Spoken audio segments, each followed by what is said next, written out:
What is up, guys? Back with another video today, and it is finally push workout number 2. As you can see here, I've speeded up and we're doing the standard Edo portal warm-up, which is just with a resistance band and just a few different small movements in different ranges of motion.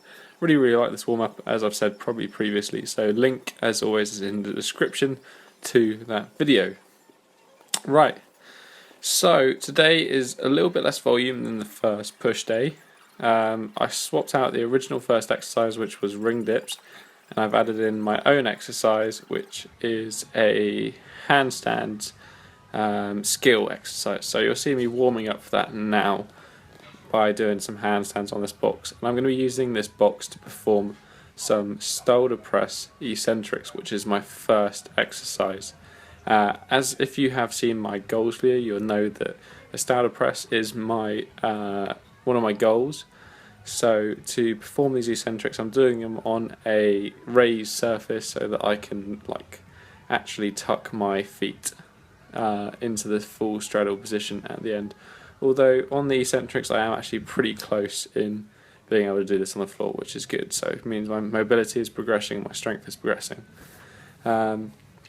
Just a quick tip for anyone who's interested: if you want to incorporate in some eccentrics, isometrics into your workout, the rough translation from reps to isometric holds in seconds and eccentrics in seconds is 2 seconds for isometrics per rep and 1 second of eccentric per rep. So if you've got an exercise that's maybe pull-ups 3 to 8, 3 sets of 8 to 10 reps, then if you wanted to do an isometric of some portion of that movement, maybe do 3 sets of 16 seconds. If you wanted to do an eccentric, maybe do a sort of 3 sets of 8 seconds. So just one I found out the other day, and it works really well, which is why I'm throwing these in this workout.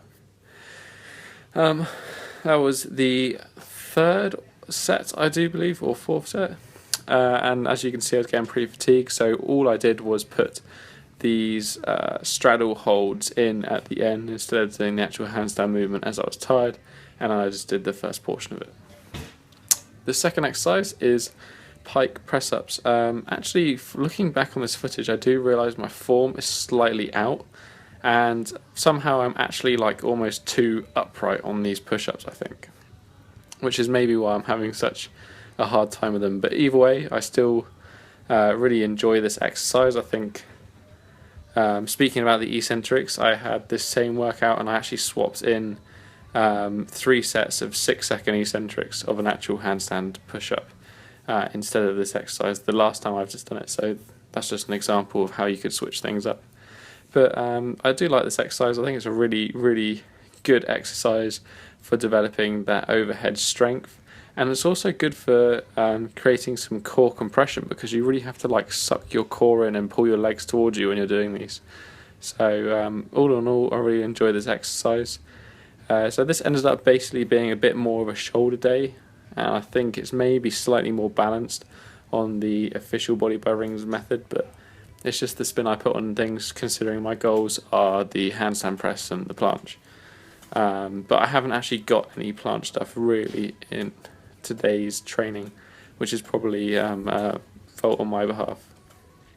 But I stepped up the difficulty on the second set by raising my feet, and I actually tried to do this on the 3rd set as well, but you'll see in a second that I got a little bit too fatigued and it was a bit too challenging, so I decided to go for quality in reps rather than quantity in reps, which is something that I mentioned in a previous video. So don't be afraid to step down the difficulty and make sure you get those quality of reps out.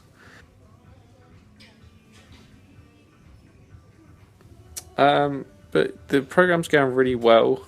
You'll probably see in the next clip when I move on to some ring stuff. I'm doing the Body by Rings program, but I actually haven't touched the rings in this workout so far. But when you see me on the next workout, you'll see, because this is filmed in the 2nd week, I think, or 3rd week of the program, actually how my control with the rings has improved just after I finish this gruesome set. So yeah, on this exercise here, the Bulgarian Push Ups, which I perform for 3 sets of 6 to 10 reps, you'll see I think I look more confident on the rings and more stable. There's less sort of wobbling, less erratic wobbling anyway. I felt stronger, I felt more dynamic, and I mean I was quite impressed with the improvement I've had in only maybe 3 weeks of this program, so I'm really pleased with that. As I've said previously, I really would recommend this program if you do want an introduction to rings. It is focused around muscle gain as well, but I think it would really build up a general good strength for rings anyway, despite the fact that it's maybe more aligned to muscle building. Again, like the previous exercise, I increased the difficulty of the exercise by just raising my feet onto this block. And this for me was, I think, about the perfect sort of resistance. The perfect progression for this exercise. So again, it's kind of like you got to find, when you start a program, you spend the first couple of weeks just really finding what level of progression is good for you on each individual exercise. So as I'm now in like the 3rd or 4th week, I'm starting to feel like I know what exercise I'm going to perform, what progression of what exercise.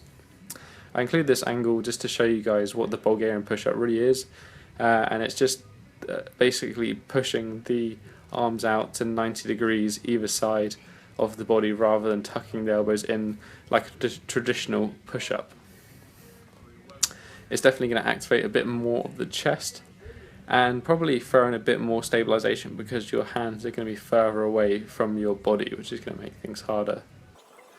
The third exercise that I'm going to perform here is the Handstand Shrug, and it's recommended to do 3 sets of 12 to 15, but I didn't actually like this exercise much, so I didn't really do 3 sets. I only did 1 set, which is what you're seeing here, but I guess it's a good exercise. I just didn't feel comfortable and I just wasn't really a fan. I feel like my handstand sort of ability to shrug is actually not too bad considering I've been doing handstands for a while.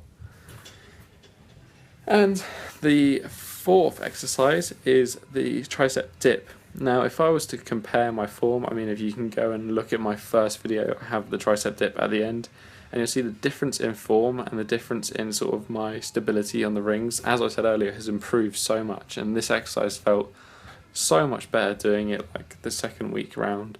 Really felt the activation of the triceps, especially incorporating that twist out on the rings, which I think is a part of the movement, especially for triceps, that you don't really get with many other exercises, and that kind of twisting out is really good for those external rotating sort of movement. I can't remember what the muscles are on the back, on your back, and also the tricep for locking out that twist at the bottom as well.